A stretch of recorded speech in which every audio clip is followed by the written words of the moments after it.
Oh, summer. It sounds good right now after what we just experienced, doesn't it? Grilling out, lawns being mowed, and pools opening. These are some of the things we expect with summer.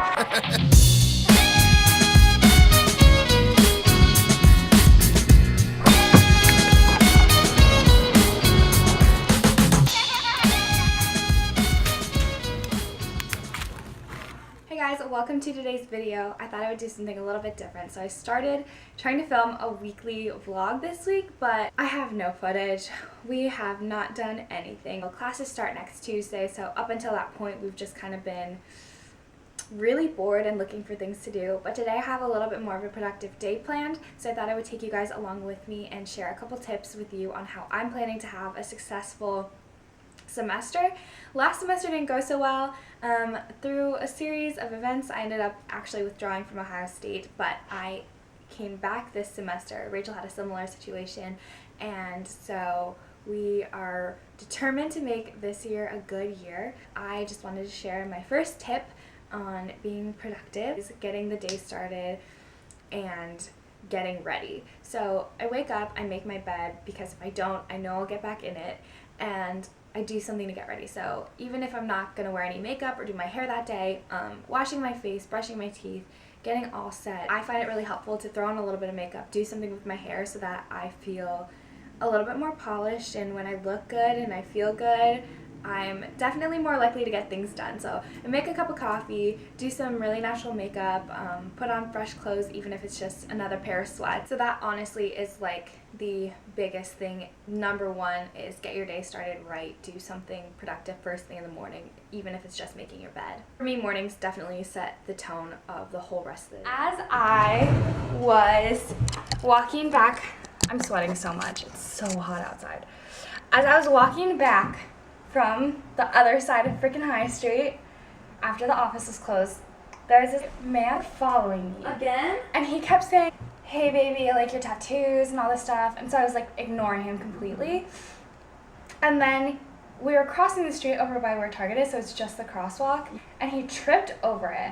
So I was like, "Are you okay?" And he was like, "No, the F, I'm not okay." And then I went to like see if he needed help, and the things that spilled out of his pockets were just a bunch of blades, like knives. Not just like pocket knives. They didn't have cover. They were just like big ass blades. What the f? Not kitchen knives. I don't know. So like not butter knives. not butter knives. I'm sweating so much. Oisa! Yeah. You almost died. I did almost die. I'm about to make my first meal of the day. It's pretty late in the morning. It's about 1, so it's not morning. It's actually afternoon. I've mentioned this before. I try to keep my food later in the day so that in the evening I'm less prone to overeating or going over my macros or screwing something up. So this is going to be my second tip, is to prepare for the days ahead the night before. Especially for me right now, since I am on prep and going to be starting a couple jobs as well as being a full-time student, I'm going to try to be as efficient as possible and treat my time like it's something very valuable, because it will be. Last night I went ahead and cooked a couple meals. So I have my lunch, my dinner, my post-workout snack. This is a Kodiak cake. I have some cauliflower rice and meat. I just need to go pick up some veggies from the grocery store when I go today. And I always go ahead and plug in my food the night before into my nutrition tracking I can't speak today. My nutrition tracking app. I use My Macros Plus. Even if I wasn't on prep, I would still try to plan ahead and meal prep, just because it takes so much stress out of things. It really helps you figure out what food you have, what food you need to get when it's time to grocery shop, and you don't even have to worry about it. You just stick a container in the microwave or bring it with you to class and you're good to go. Okay, productivity tip number 3, get out of the house. Honestly, if I stay at home, I stay in bed and I keep watching Riverdale on Netflix. Getting out of the house, going to somewhere else, makes it so that you literally can't procrastinate anymore. Although I could still pull up Riverdale right now and watch it. I'm giving productivity tips. Do you have anything to say? Like, how can we make this year productive and successful? Ooh. As opposed to our train wreck of a year last year. Don't be lazy.